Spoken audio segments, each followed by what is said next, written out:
Туристичката населба Беровско езеро ќе добие свој заштитник. Се поставија камен темелите на новата црква, која ќе го носи името Свети Пантелеймон, заштитникот на болните и патронот на лекарите. Ктитор на целиот црковен комплекс Свети Пантелеймон ќе биде господинот Благој Механџиски од компанијата Зегин, кој потекнува од Малешевскиот крај и е еден од најголемите македонски донатори и хуманисти. Воедно сакам да кажам дека моето 50 годишно работење во здравството, јас решив да го посветам на еден спомен кој ќе остане за идните генерации, а тоа е црквата која е посветена на еден од првите исцелители кои ја употребиле рецептурата, доктрината лекарска и останува како синоним на здравственото доктринарно развивање низ вековите.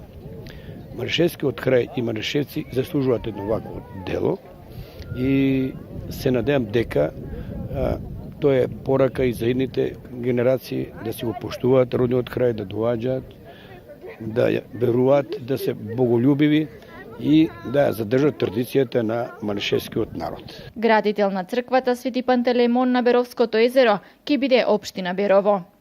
Ние како локална самоуправа, како општина и јас како градоначалник по поднесувањето на техничката проектна документација пристапивме кон собирање на сите потребни документи за да го издадеме одобрението и да се појави општината како градител на овој храм, а се разбира да се заблагодарам и на ктиторот кој ги донира средствата за изградбата на црквата Свети Пантелеймон, зашто цениме дека во туристичката населба Беровско езеро, ако има изградено еден таков храм, а еве денес почнува да се гради, бројот на туристите ќе се зголеми.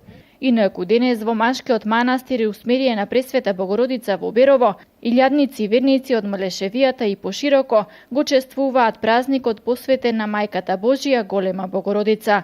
Во стотина казани се подготвува традиционалниот манастирски ручек, кој се дели на сите верници, кои за свое здравје и здравје на своите блиски присуствуваат на денешниот празник во манастирот Успение на Пресвета Богородица.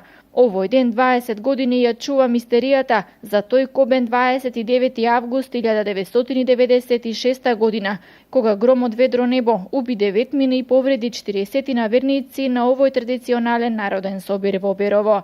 Божја казна, предупредување од светците, волја на природата или пак обичен несреќен случај. Секој на различен начин го толкува овој ден, бидејќи тогаш 28 август, денот кога се празнува Голема Богородица, било посен ден, па било решено да се помести црковниот собир и ручекот за еден ден, за софрата да биде мрсна.